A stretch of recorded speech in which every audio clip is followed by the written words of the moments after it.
Hello everyone. आज हम इस वीडियो में करेंगे वेरिएबल्स एंड इट्स टाइप। तो स्टार्ट करते हैं ये वीडियो। स्टार्टिंग में हमें क्या समझना होगा कि वेरिएबल होता क्या है। तो वेरिएबल, जैसा कि इसका नाम है वेरिएबल, कुछ भी ऐसा जो वेरी करे। वेरी यानी कि जो चेंज हो सके, ठीक है। तो वेरिएबल क्या होता है कि इज समथिंग विच वेरीज। तो वेरिएबल कोई भी एक ऐसी क्वालिटी या प्रॉपर्टी होती है कोई भी ऑब्जेक्ट की, इवेंट की, थिंग्स की या बीइंग्स की, जिसको हम क्या कर सके, मेज़र कर सके, जिसको हम क्या कर सके, मेज़र। और इसकी अलग अलग वैल्यूज़ हो सकती है, ठीक है। आर करेक्टरिस्टिक्स कंट्रोल और ऑब्जर्व बाय द एक्सपेरिमेंटर। कि हम जब भी कोई रिसर्च या एक्सपेरिमेंट कंडक्ट करते हैं तो उसके अंदर कुछ ऐसी कंडीशंस होती है जिसको हम कंट्रोल करते हैं या ऑब्जर्व कर सकते हैं। तो वो करेक्टरिस्टिक्स क्या होती है, वो चीज़ जो हम जिसको हम कंट्रोल या ऑब्जर्व करते हैं, तो वो क्या होता है, वो उनको हम वेरिएबल्स ही बोलते हैं। तो वेरिएबल्स क्या है, वेरिएबल्स कोई भी प्रॉपर्टी है, ठीक है, जिसकी वैल्यू होती है कोई, जिसकी वैल्यू को हम मेज़र कर सकते हैं, जिसकी वैल्यू जो अलग अलग वैल्यू हो सकती है उसकी। जैसे कि एग्जाम्पल यानी कि किसी की इनकम भी एक वेरिएबल है, क्योंकि हर एक इंडिविजुअल की अलग अलग इनकम होती है, यानी कि इसकी कोई वैल्यू है जिसको हम मेज़र कर सकते हैं, और इसकी वैल्यू क्या करती है, वेरी भी करती है, ठीक है। जैसे कि किसी का वेट हो गया तो वेट भी एक वेरिएबल है। इंटेलिजेंस लेवल हो गया, तो ये सब क्या है, वेरिएबल्स। कर्लिंगर ने इसकी एक डेफिनेशन दी है कि is a property that takes on different values. कि वेरिएबल एक ऐसी प्रॉपर्टी है जिसकी क्या होती है, जिसकी अलग अलग वैल्यू हो सकती है। एग्जाम्पल जैसे कि intelligence and anxiety, aptitude, income, education, achievement, ये जितने भी ये सब क्या है, वेरिएबल है। तो वेरिएबल की तीन चीज़ें हमें ध्यान में रखनी है कि पहले कि इसकी कोई वैल्यू हो सकती है, दूसरी कि इसकी अलग, इसको हम मेज़र कर सकते हैं, तीसरा कि इसकी वैल्यू वेरी कर सकती है। टाइप्स ऑफ वेरिएबल्स के अलग अलग टाइप होते हैं, जैसे dependent and independent variable, extraneous variable, qualitative and quantitative variable, continuous variable and discrete variable, categorical variable, active variable and attribute variables. ये इसके अलग अलग टाइप है, तो हम हर एक टाइप को इंडिविजुअली डील करेंगे। तो सबसे पहले कौन सा है, सबसे पहले डिपेंडेंट और इंडिपेंडेंट वेरिएबल। हम दोनों साथ में देखेंगे, डिपेंडेंट वेरिएबल और इंडिपेंडेंट वेरिएबल। तो डिपेंडेंट, जैसा कि इसका नाम बता रहा है, डिपेंडेंट यानी कि ये किसी चीज़ पे क्या है, डिपेंड करता है। इंडिपेंडेंट यानी कि ये किसी चीज़ पे डिपेंड नहीं करता, ठीक है। एक डिपेंडेंट वेरिएबल एक ऐसा वेरिएबल है जिसके अंदर हम चेंजेस ऑब्जर्व करते हैं। कि अगर हम इंडिपेंडेंट वेरिएबल के अंदर, इस वेरिएबल के अंदर कुछ चेंज करते हैं, तो इसका इम्पैक्ट किस पे आता है, डिपेंडेंट वेरिएबल पे आता है। इसके अलग अलग नाम भी है, जैसे outcome variable, response variable, criterion variable, measured variable. मतलब जिसको मेज़र किया जाता है, ये किसी चीज़ का आउटकम है। एग्जाम्पल से इसको समझ आएगा, जैसे कि टीचिंग मेथड, हमने the effect of teaching method upon the classroom achievement of student. की अलग अलग टीचिंग मेथड लिए हमने, तो उस अलग अलग टीचिंग मेथड का जो स्टूडेंट है या उनके स्कोर पे, स्टूडेंट के स्कोर पे क्या इम्पैक्ट आता है, यही हमारी एक हाइपोथेसिस है। तो इसमें टीचिंग मेथड, हम अलग अलग टीचिंग मेथड लेंगे, चाहे वो लेक्चर मेथड हो, चाहे डेमोन्स्ट्रेशन मेथड हो, या कोई भी मेथड हो। तो टीचिंग मेथड को हम चेंज करते हैं और उसका इफ़ेक्ट किस पे आता है, उसका इफ़ेक्ट आता है स्टूडेंट के स्कोर पे। तो जो स्टूडेंट का स्कोर है उसको हम क्या करते हैं, उसके अंदर चेंजेस आ रहे हैं टीचिंग मेथड के कारण, है ना। तो इसको हम मेज़र करते हैं, डिपेंडेंट वेरिएबल को हम मेज़र करते हैं। और इट इज़ नॉट कंट्रोल और मैनिपुलेटेड, इसको कंट्रोल या मैनिपुलेट नहीं किया जाता, बस इसकी वैल्यू इंडिपेंडेंट वेरिएबल पर डिपेंड करती है। तो एग्जांपल हमने देख लिया कि टीचिंग मेथड का क्लासरूम अचीवमेंट पे क्या इम्पैक्ट होगा। तो इसमें जो टीचिंग मेथड है ये क्या है, इसमें ये है डिपेंडेंट वेरिएबल। और जो क्लासरूम अचीवमेंट है स्टूडेंट की, वो क्या है, सॉरी, टीचिंग मेथड इसमें है dependent variable, independent variable. Teaching method हमारा इंडिपेंडेंट वेरिएबल है, और जो अचीवमेंट है वो है डिपेंडेंट वेरिएबल, क्योंकि इसको हम चेंज करेंगे और इसका इम्पैक्ट किस पे आएगा, हमारी अचीवमेंट पे आएगा। तो teaching method constitute the independent variable and achievement constitute the example of dependent variable. ठीक है, अब हम इसके साथ ही पहले इंडिपेंडेंट वेरिएबल देखते हैं। इंडिपेंडेंट वेरिएबल क्या होता है कि ऐसा वेरिएबल जिसको हम क्या करते हैं, जिसको मैनिपुलेट किया जाता है।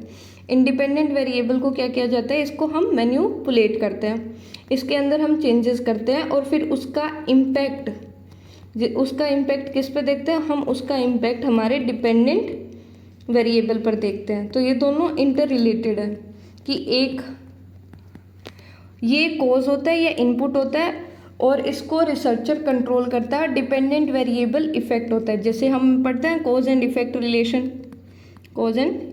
रिलेशन।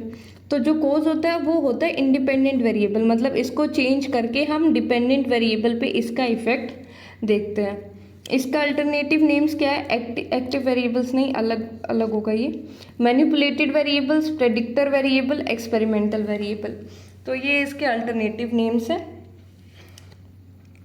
और इसका पर्पस क्या होता है कि हम इसका इम्पैक्ट देखते हैं डिपेंडेंट वेरिएबल पे और हाइपोथेसिस को टेस्ट करते हैं। अ study examine how sleep duration influences memory performance in student, कि हम एक स्टडी कर रहे हैं जिसके अंदर हम ये देख रहे हैं कि स्लीप ड्यूरेशन, एग्जाम्पल है वो पीछे वाला एग्जाम्पल भी हम यूज़ कर सकते हैं लेक्चर मेथड वाला, बट डिफरेंट एग्जाम्पल दे के देखते हैं कि स्लीप ड्यूरेशन का हमारी मेमोरी परफॉर्मेंस पे क्या इम्पैक्ट होता है। तो स्लीप ड्यूरेशन इसको हम चेंज करेंगे तो ये हमारा क्या होगा, इंडिपेंडेंट वेरिएबल, और इम्पैक्ट किस पे आ रहा है, डिपेंडेंट वेरिएबल, जो क्या है हमारी मेमोरी परफॉर्मेंस। तो जिसको मैनिपुलेट किया वो इंडिपेंडेंट वेरिएबल और जिसके ऊपर उसका इम्पैक्ट आया वो डिपेंडेंट वेरिएबल। तो इंडिपेंडेंट वेरिएबल क्या हो गया हमारा, स्लीप ड्यूरेशन, और dependent variable is memory performance. तो ये है हमारा इंडिपेंडेंट और डिपेंडेंट वेरिएबल। अब दो कंसेप्ट है हमारे डिपेंडेंट वेरिएबल से रिलेटेड, और ये दो कंसेप्ट क्या है, सबसे पहले कि floor effect and ceiling effect. Floor effect and ceiling होता क्या है, फ्लोर क्या होता है, फ्लोर ये जो नीचे वाला ग्राउंड है इसको हम क्या बोलते हैं, फ्लोर बोलते हैं, और जो ऊपर वाली होती है छत होती है उसको क्या बोलते हैं, सीलिंग बोलते हैं। तो फ्लोर इफेक्ट क्या होता है कि जब सभी ने बहुत कम स्कोर किया, मतलब हम कुछ ऐसा टेस्ट कर रहे थे, जैसे कोई टेस्ट था और उस टेस्ट पे सभी बच्चों ने बहुत लो स्कोर किया, मतलब कि सभी का स्कोर नीचे वाले लेवल पे है, जब ऐसे होता है तो इसको हम क्या बोलते हैं, इसको हम बोलते हैं फिर floor effect. Floor effect have occurred where a null result occur because majority of subject score at very bottom end, कि सबने नीचे वाले एंड पे स्कोर किया, सबने बहुत कम स्कोर किया, तो इसलिए हमारा रिजल्ट नल हो गया। And such an effect usually emerges when the task is too difficult for the subject, जब हमने कोई ऐसा टास्क बना दिया जो बहुत ज़्यादा डिफ़िकल्ट है तो उसमें चांसेस क्या है कि सभी बच्चे बहुत लो स्कोर करेंगे। तो ऐसे केस में इसको हम क्या बोलते हैं, इसको हम बोलते हैं floor effect. Ceiling effect, ceiling यानी कि सब बहुत ऊपर पहुंच गए, यानी कि जो हमारा टास्क है वो बहुत इजी है, इसमें क्या है, टास्क इजी है, तो इसके कारण बच्चों ने क्या स्कोर किया, इसलिए बच्चों ने बहुत हाई स्कोर किया। जब सारे इंडिविजुअल्स हाई स्कोर करें तो उसको हम क्या बोलते हैं, उसको हम बोलते हैं सीलिंग इफेक्ट। एंड ऐसे to have occurred when subject score too close to the top of the scale, कि बच्चे ऊपर की साइड, मतलब बहुत जो टॉप परफॉर्मेंस है उस तरफ स्कोर करें तो उसको हम बोलते हैं सीलिंग इफेक्ट।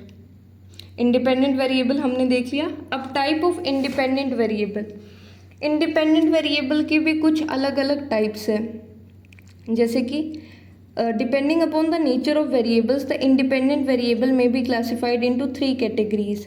सबसे पहला एक है टास्क वेरिएबल, दूसरा है एनवायरमेंटल वेरिएबल और तीसरा है सब्जेक्ट वेरिएबल। ये 3 तरह के इसके अंदर बताए हुए हैं। सबसे पहले आता है टास्क वेरिएबल। टास्क वेरिएबल कौन सा वेरिएबल होता है, टास्क, जैसे नाम सजेस्ट कर रहा है कि हमने कोई टास्क दिया है तो टास्क के अंदर कुछ चेंजेस हो जाना। एग्जाम्पल लेके समझते हैं, जैसे कि एक the number of wrong path in a particular मेज is increased, the process of learning the maze will be difficult task for the subject।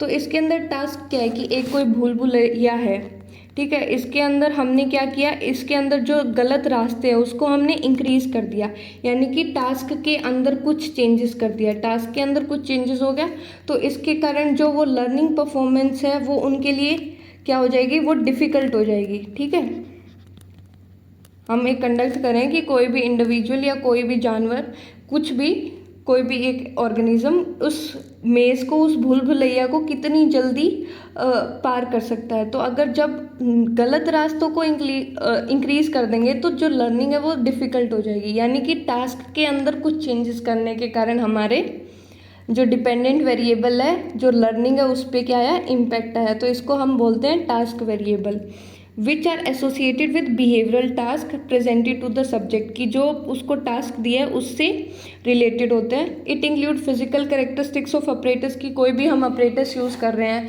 या कुछ भी हम ऑब्जेक्ट यूज़ कर रहे हैं तो उसके कैरेक्टरिस्टिक्स के अंदर कुछ चेंजेस कर देना या प्रोसीजर के अंदर कुछ चेंजेस कर देना, तो उसको बोलते हैं हम टास्क वेरिएबल्स। फिर नेक्स्ट आता है एनवायरमेंटल वेरिएबल्स, जैसे कि हम जिस एनवायरमेंट में रहते हैं, अगर जैसे कि सपोज नॉइस होगी, टेम्परेचर हो गया, किस टाइम पे हम कोई भी टेस्ट कंडक्ट करते हैं, तो वो क्या है, वो एनवायरमेंटल वेरिएबल है, यानी कि जो हमारे सराउंडिंग में है। तो जब उनका इफ़ेक्ट हमारे ऊपर आता है तो उसको हम क्या बोलते हैं, एनवायरमेंटल वेरिएबल्स। जो जितनी भी एनवायरमेंट में जो भी चेंजेस है वो किसके अंदर इंक्लूड होंगे, वो सारे एनवायरमेंटल वेरिएबल्स में इंक्लूड होंगे। जो फिजिकल पार्ट तो नहीं है हमारे टास्क का, बट हमारे अंदर चेंजेस प्रोड्यूस कर सकते हैं, तो वो होंगे एनवायरमेंटल वेरिएबल्स। जैसे कि अगर कोई स्टडी करते हैं कि impact of noise on studying, ऐसा कुछ करके हम स्टडी कंडक्ट करते हैं, तो इसके अंदर जो नॉइज़ है वो क्या है, वो एक एनवायरमेंटल वेरिएबल ही है। ठीक है, अब नेक्स्ट आता है सब्जेक्ट वेरिएबल। सब्जेक्ट यानी कि इंडिविजुअल से रिलेटेड, यानी कि कोई भी इंडिविजुअल के कैरेक्टरिस्टिक्स जब वो एज अ वेरिएबल की तरह एक्ट करे तो उसको हम क्या बोलेंगे, सब्जेक्ट वेरिएबल। जैसे कि एग्जांपल लेते हैं कि हम ये देख रहे हैं कि जो फीमेल है या फिर जो मेल है, उन दोनों में से बेटर ड्राइविंग कौन कर सकता है, तो इसके अंदर जो वेरिएबल्स है वो क्या है, मेल और फीमेल है। कि impact of gender on driving, की मतलब अगर फीमेल होगी तो कैसी ड्राइविंग करेगी और मेल होगा तो कैसी ड्राइविंग करेगा। तो इसके अंदर जो ये कैरेक्टरिस्टिक्स है इंडिविजुअल के, ये क्या है, सब्जेक्ट वेरिएबल्स ही है। तो ये किस में आएगा, ये इंडिपेंडेंट वेरिएबल के सब्जेक्ट वेरिएबल सब टाइप में। ठीक है, जैसे कि कोई इंडिविजुअल की एज होगी, वेट हो गया, इंटेलिजेंस हो गया, ये सारे कैरेक्टरिस्टिक्स किसके अंदर इंक्लूड होंगे, ये सारे सब्जेक्ट वेरिएबल्स के अंदर इंक्लूड होंगे। अब आता है एक्सट्रेनियस वेरिएबल। एक्सट्रेनियस वेरिएबल नाम जैसे सजेस्ट करा है, इसके नाम में ही एक्स्ट्रा आ रहा है, यानी कि कुछ तो एक्स्ट्रा है इसमें, कुछ तो फालतू है। तो ये ऐसे वेरिएबल्स होते हैं जो हमारी स्टडी को या हमारे जो डिपेंडेंट वेरिएबल होता है उसको इम्पैक्ट करते हैं, बट ये इंडिपेंडेंट वेरिएबल नहीं होते। हमने क्या देखा कि जो इंडिपेंडेंट वेरिएबल होता है उसका इम्पैक्ट ही डिपेंडेंट वेरिएबल पे आता है, पर कुछ ऐसे एक्स्ट्रा वेरिएबल्स होते हैं जो हमारे डिपेंडेंट वेरिएबल को इम्पैक्ट कर देते हैं। तो ऐसे वेरिएबल जो हमारे डिपेंडेंट वेरिएबल को इम्पैक्ट करे पर वो हमारी स्टडी का पार्ट नहीं है, तो उनको हम क्या बोलते हैं, उनको हम बोलते हैं extraneous variable. They are not interest in the study but if not control they can confuse or distort the result. कि अगर ये हमारी स्टडी का पार्ट नहीं होते बट अगर हम इनको कंट्रोल ना करें तो ये हमारी स्टडी को इम्पैक्ट कर सकते हैं, हमारी स्टडी को नेगेटिवली इम्पैक्ट कर सकते हैं, क्योंकि हमारे जो रिजल्ट है वो गलत आएंगे और जो हम इंडिपेंडेंट वेरिएबल का इफेक्ट देखना चाहते हैं डिपेंडेंट वेरिएबल पे वो नहीं आएगा। एक्सट्रेनियस वेरिएबल अपना इम्पैक्ट डाल देगा डिपेंडेंट वेरिएबल पे। तो असेंशली दे आर एक्स्ट्रा, जो ये एक्स्ट्रा वेरिएबल्स है जो धक्के से हमारी स्टडी के अंदर घुस गए और हमारे आउटकम को अफेक्ट कर रहे हैं।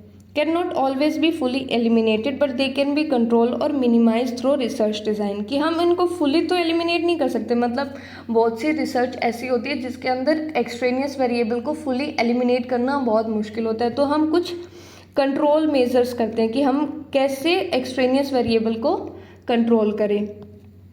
और जैसे एग्जांपल है कि study effect of study method on students academic performance. की क्या देख रहे हैं हम, स्टडी मेथड का इम्पैक्ट देख रहे हैं हमारे जो स्टूडेंट्स हैं उनकी एकेडमिक परफॉर्मेंस पे। तो इसके अंदर इंडिपेंडेंट वेरिएबल क्या है हमारा, कि स्टडी मेथड, कि हम इसका इम्पैक्ट देखना चाहते हैं कि को किस तरह स्टडी कर रहे हैं, कि वो इंडिविजुअली कर रहे हैं या फिर वो ग्रुप स्टडी कर रहे हैं या फिर वो वीडियो देख के स्टडी कर रहे हैं, किस तरह से कर रहे हैं। तो ये हमारा क्या है, ये हमारा एक इंडिपेंडेंट वेरिएबल है ना।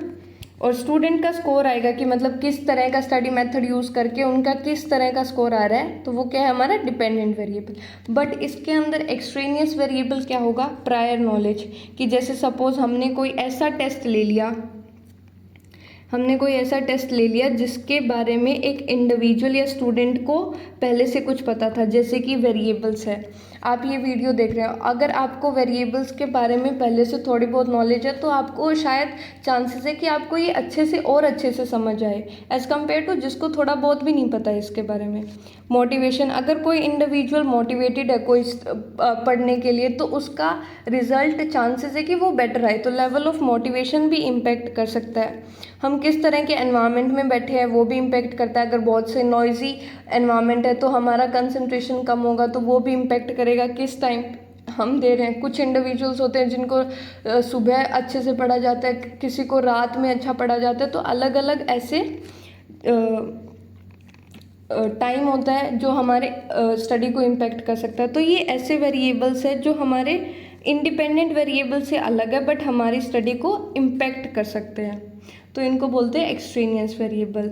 अब हमने कहा कि हमें इनसे कोई लेना देना नहीं है, हमको इनको एलिमिनेट करना पड़ेगा या फिर कंट्रोल करना पड़ेगा अगर हम हमारी स्टडी में सही रिजल्ट चाहते हैं। तो इसके अंदर अलग अलग टेक्निक्स है, जैसे कि टेक्निक ऑफ एलिमिनेशन यानी कि टोटली रिमूव कर देना, किसी को टोटली निकाल देना, completely removing the extraneous variable from experiment, की पूरी तरह से एक्सपेरिमेंट से उसको निकाल देना। Ensure the variable does not exist, कि वो वेरिएबल हमारे रिसर्च में एग्जिस्ट ही ना करे। जैसे एग्जांपल कि अगर हम कोई रिसर्च या कोई स्टडी कंडक्ट कर रहे हैं जिसके अंदर नॉइस क्या है, नॉइस एक एक्सट्रेनियस वेरिएबल है, तो हम क्या करेंगे, नॉइस को मतलब जो हमारी एक्सपेरिमेंट है उसको क्या बना देंगे, उसको साउंड प्रूफ बना देंगे। तो इसके अंदर नॉइस क्या हो गया, इसमें नॉइस टोटली एलिमिनेट हो गया। तो जब हम टोटली किसी चीज़ को रिमूव कर देते हैं तो उसको बोलते हैं टेक्निक ऑफ एलिमिनेशन। ये थी हमारी पहली टेक्निक।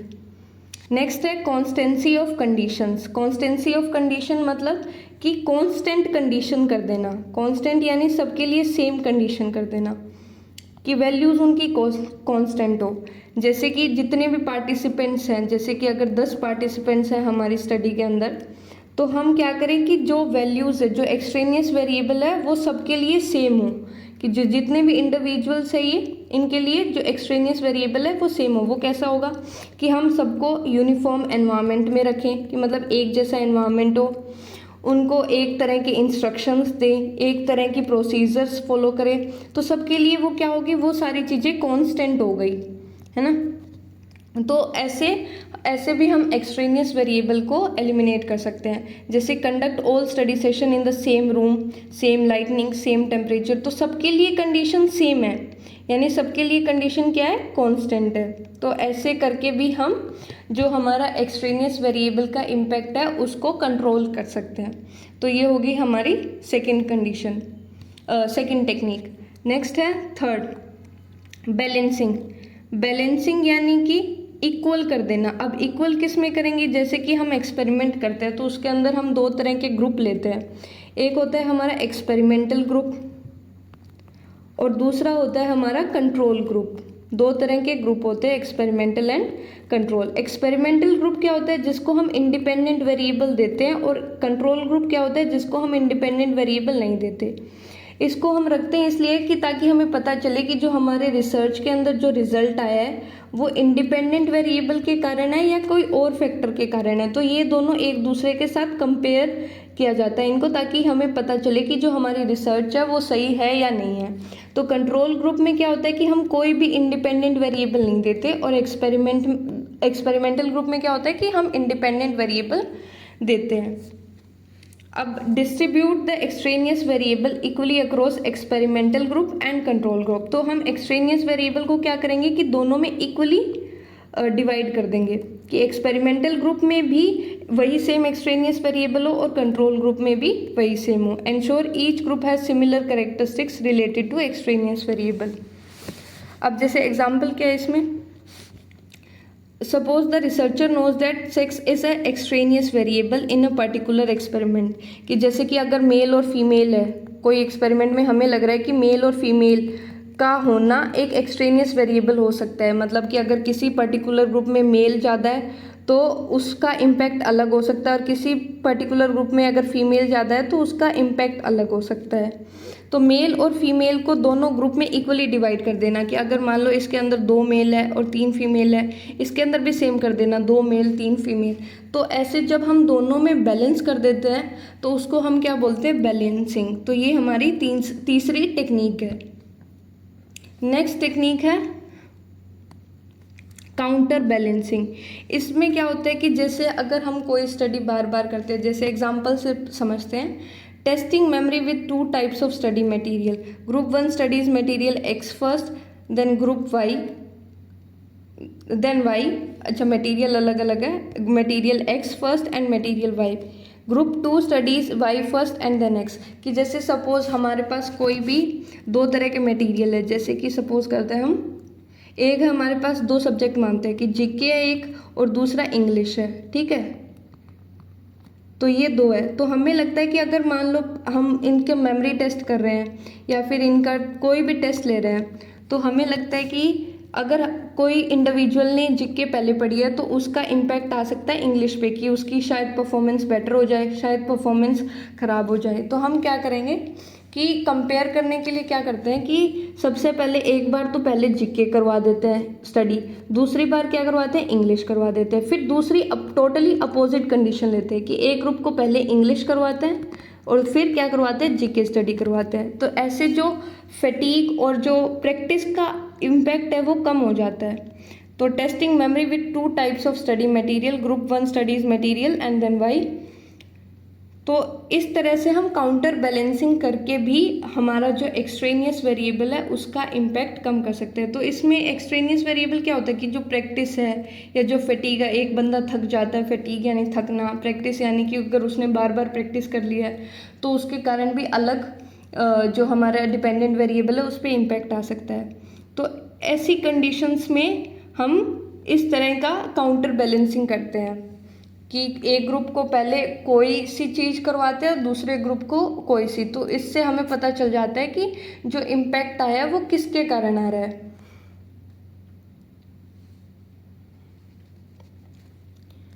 और नेक्स्ट है हमारी टेक्निक रैंडमाइजेशन। ये बहुत बेसिक टेक्निक है रैंडमाइजेशन। जैसे कि जब हम पार्टिसिपेंट्स को सेलेक्ट करते हैं, इसमें जो पार्टिसिपेंट्स हैं उनको हम रैंडमली सेलेक्ट करते हैं।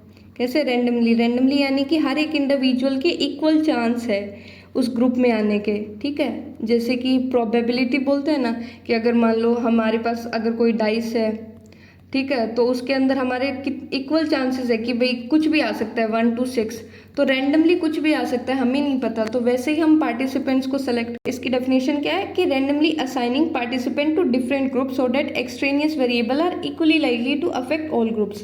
कि ऐसे रैंडमली असाइन कर देना और फिर हमें ऐसे लगेगा कि जो एक्सट्रेनियस वेरिएबल है वो इक्वली सबको इफेक्ट करेगा। तो जैसे कि हम रैंडम नंबर्स यूज़ करते हैं, या जो एक ऐसे होता है कि लॉटरी सिस्टम होता है, और या फिर एक बाउल में सारी चिट्स डाल के फिर चिट निकालना, तो वो रैंडम हो जाता है। फिर उससे क्या होता है कि जो एक्सट्रेनियस वेरिएबल है उसके चांसेस भी इक्वली हो जाते हैं कि वो सभी ग्रुप को इक्वली इफेक्ट करेगा। Assigning students randomly to individual और group study methods to balance unknown factors like IQ और prior knowledge। कि जैसे extraneous वेरिएबल क्या होता है कि IQ हो गया, prior knowledge है, बट जब हम randomly assign कर देंगे, हमने ये नहीं देखा कि इस बंदे का IQ इतना है तो ये इम्पेक्ट कर सकता है। पर randomly करने से क्या होगा कि randomly करने से कोई भी किसी तरह का इंडिविजुअल उस ग्रुप में इंक्लूड हो सकता है, तो जो हमारा extraneous वेरिएबल का इम्पेक्ट है वो कम हो सकता है। नेक्स्ट है क्वालिटेटिव वेरिएबल्स। क्वालिटेटिव वेरिएबल्स कौन सा वेरिएबल होता है कि क्वालिटेटिव, क्या नेम सजेस्ट कर रहा है कि क्वालिटीज़ बताएगा किसी तरह की ना, करेक्टरिस्टिक्स। ऐसे वेरिएबल्स जो किसी चीज़ की करेक्टरिस्टिक्स या क्वालिटीज़ बताए या एट्रीब्यूट्स बताए, उनको हम बोलते हैं क्वालिटेटिव वेरिएबल्स। डाटा किस तरह का है, किस काइंड का है, किस तरह के ग्रुप है, वो बताता है हमें। इसके अंदर कोई भी नंबर्स नहीं हो सकते, ना इसको हम मेज़र कर सकते, मतलब नंबर्स के अंदर मेज़र्स नहीं कर सकते। जैसे जेंडर हो गया, मैरिटल स्टेटस हो गया, मेल फीमेल को कौन से नंबर में हम मेज़र कर सकते हैं? कोई नंबर नहीं हो सकता कि भाई मेल है तो उसके 5 नंबर है, फीमेल है तो उसके 10 नंबर है, ऐसा कुछ नहीं होता। ये सिर्फ क्वालिटेटिव है, ये करेक्टरिस्टिक्स बताते हैं। मैरिटल स्टेटस में भी सेम कि सिंगल है या मैरिड है या डाइवोर्स है, ये सिर्फ क्वालिटीज़ में ही हो सकता है, ये सिर्फ करेक्टरिस्टिक्स में ही हो सकता है। इसको भी हम नंबर असाइन नहीं कर सकते। Every qualitative variable is a categorical variable, की हर एक और हमारे पास कैटेगरी होती है, उसको हम बोलते हैं कैटेगोरिकल वेरिएबल। जो क्वालिटेटिव वेरिएबल्स होते हैं वो कैटेगोरिकल वेरिएबल ही होते हैं। बट सिंपल डिफरेंस क्या है? क्वालिटेटिव इज़ मोर लाइक कि हम क्वालिटीज़ डिस्क्राइब कर रहे हैं, और कैटेगोरिकल इज़ कि हमने उन क्वालिटीज़ को क्या कर दिया? कैटेगरीज में डिवाइड कर दिया है, ताकि हम उसके ऊपर कुछ एनालिसिस कर सकें।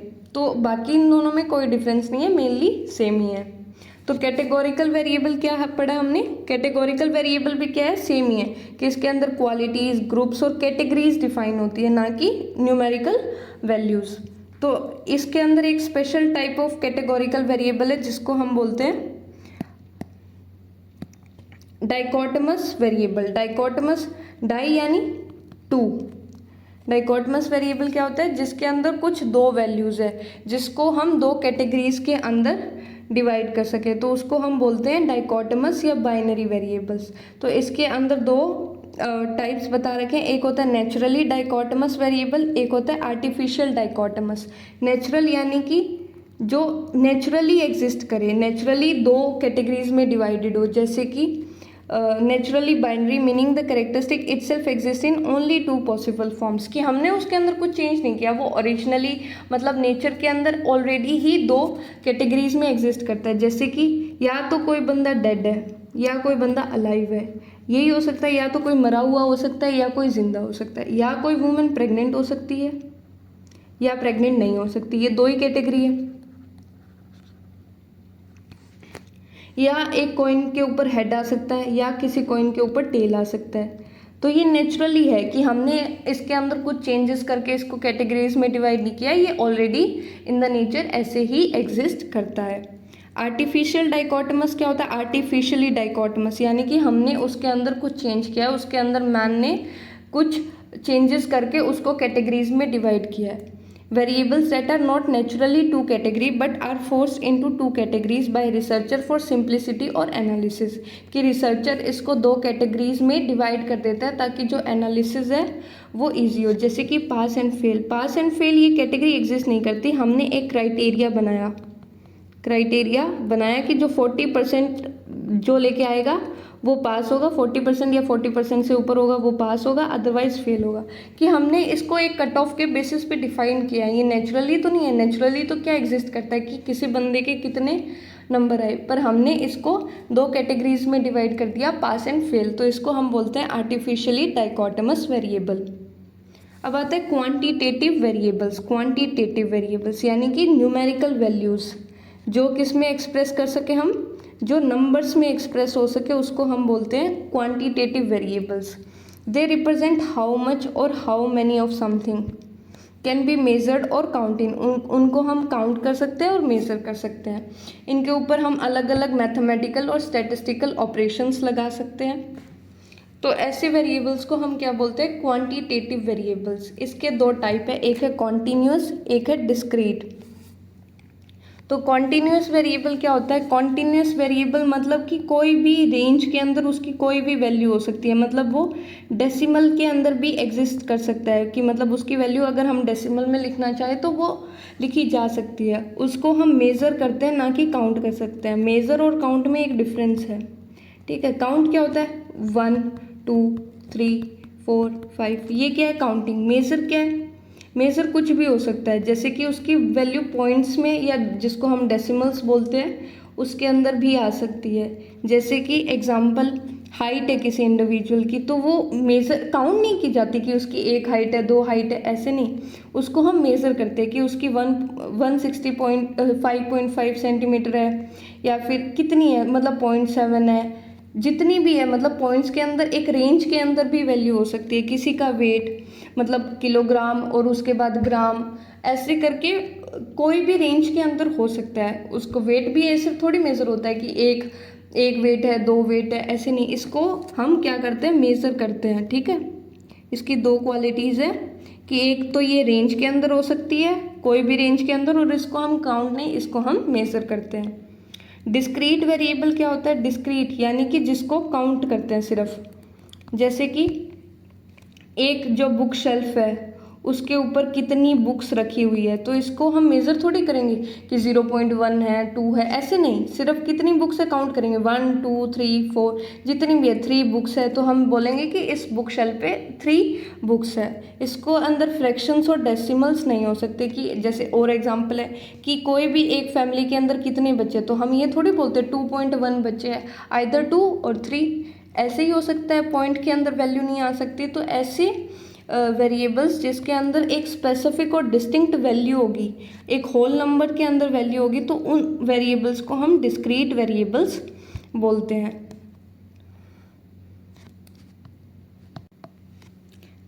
Active and attribute variables.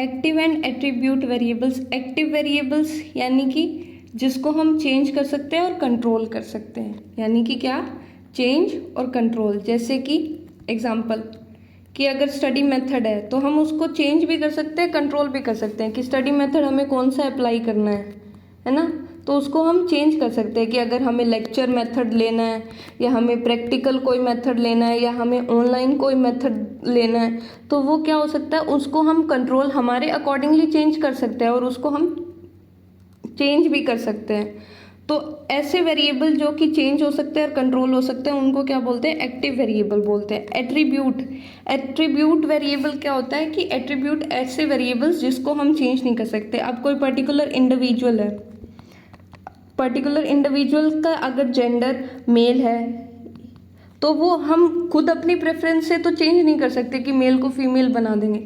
तो ऐसे वेरिएबल्स जिनकी वैल्यू हम चेंज नहीं कर सकते उनको हम एट्रीब्यूट वेरिएबल्स बोलते हैं।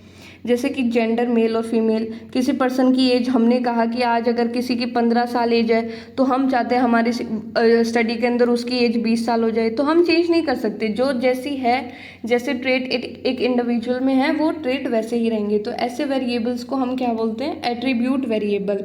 पर बहुत बार कन्फ्यूज़न ये हो जाती है कि सबको ये लगता है कि जो एक्टिव वेरिएबल है वो इंडिपेंडेंट वेरिएबल है और जो एट्रीब्यूट वेरिएबल है वो डिपेंडेंट वेरिएबल है। ऐसा कुछ नहीं है, पर जो हमारे दोनों वेरिएबल है वो इंडिपेंडेंट वेरिएबल हो सकते हैं। जैसे कि एक्टिव वेरिएबल एक ऐसा वेरिएबल, इंडिपेंडेंट वेरिएबल है जिसको हम कंट्रोल कर सकते हैं, और एट्रीब्यूट एक ऐसा वेरिएबल है जिसको हम कंट्रोल नहीं कर सकते। एग्जांपल, जैसे कि हमने एक्टिव वेरिएबल का तो बहुत एग्जांपल देखा है कि the study method effect exam score, तो ये क्या हो गया, ये एक एक्टिव वेरिएबल हो गया जिसको हम चेंज कर सकते हैं। फिर आगे हमने पूरी एक के अंदर ही एक्सप्लेन कर दिया कि the study method affect exam score differently for boys and girls. तो बॉयज़ एंड गर्ल्स भी इसमें क्या है, इसमें इंडिपेंडेंट वेरिएबल है, बट कैसा इंडिपेंडेंट वेरिएबल है, एक तरह का एट्रीब्यूट वेरिएबल है ये, कि इसके अंदर इसकी वैल्यू हम चेंज नहीं कर सकते, इसको कंट्रोल नहीं कर सकते। जो बॉयज़ है उस स्टडी के अंदर वो बॉयज़ ही रहेंगे, जो गर्ल्स है उस स्टडी के अंदर वो गर्ल्स रहेगी। बट स्टडी मेथड को हम क्या कर सकते हैं, चेंज कर सकते हैं। और जो एग्ज़ाम स्कोर है वो हमारा इसमें हो गया डिपेंडेंट वेरिएबल, ये इंडिपेंडेंट वेरिएबल है, और बॉयज़ है या गर्ल्स है ये भी हमारा इंडिपेंडेंट वेरिएबल है। तो ये थे हमारे सारे types of variables, and thank you for watching this video.